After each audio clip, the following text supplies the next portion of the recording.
Good morning, જય Shri Krishna. Welcome મારા mini બ્લોગમાં. જો તમને તો ઘણા દિવસથી વિડીયો નથી આવ્યો, પણ હવે તો છે ને રેગ્યુલર આવવાના જ, કેમ કે આપણે ગયા હતા ગામડે ઓર્ડરમાં અને ત્યાં વિડીયો શૂટ અલાઉડ નહોતું, એટલે આપણે ત્યાંથી વિડીયો જ નથી લીધા. પણ ઉતરતા સાથે જ આપણે પહોંચી ગયા હતા પાર્લર પર ને અહીંયા છે ને કસ્ટમરનો વેઇટ કરતા હતા કે ક્યારે કસ્ટમર આવે ને ક્યારે આપણે કામ કરી દઈએ સ્ટાર્ટ. પણ કસ્ટમર છે ને લેટ જ કરે, એટલે ફાઇનલી બધા જ કસ્ટમર એકસાથે ભેગા થઈ ગયા હતા અને આ બાજુ આપણે છે ને વર્ક કરવાનું સ્ટાર્ટ કરી દીધું હતું. ને આજે તો હેરસ્ટાઈલ નહીં, પણ આપણે તો આજે મેકઅપમાં પણ પહોંચી ગયા હતા. થોડીક વાર થઈ એટલે ક્લાયન્ટે કીધું કે તમે જ મને મસ્ત હેરસ્ટાઈલ કરી આપજો, એટલે ફરીથી આપણે પહોંચી ગયા હતા હેરસ્ટાઈલમાં. આ બાજુ મામી પણ હેરસ્ટાઈલમાં પહોંચી ગયા હતા.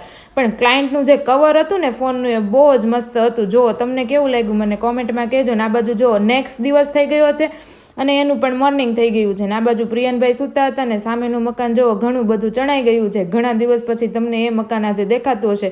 આ બાજુ ઠેલા પણ વોશ થઈ ગયા છે ને હવે જવાનું છે આપણે બીજા ક્લાયન્ટને ત્યાં. આ ક્લાયન્ટ છે ને એ આવ્યા હતા અમદાવાદથી અને એ કહેતા હતા અમે છે ને તમારો વિડીયો રોજ જોઈએ છે, અમને બહુ જ મજા આવે છે, તો ચાલો આજે છે ને તમે અમારી જોડે ફોટોશૂટ કરાવજો. આ લોકો જોડે મેં ફોટો પડાવ્યા ને તો મને ફિલિંગ કંઈક અલગ જ આવતું હતું. પણ તમે છે ને જલ્દીથી મારી ચેનલને સબસ્ક્રાઈબ કરી લેજો. બાય.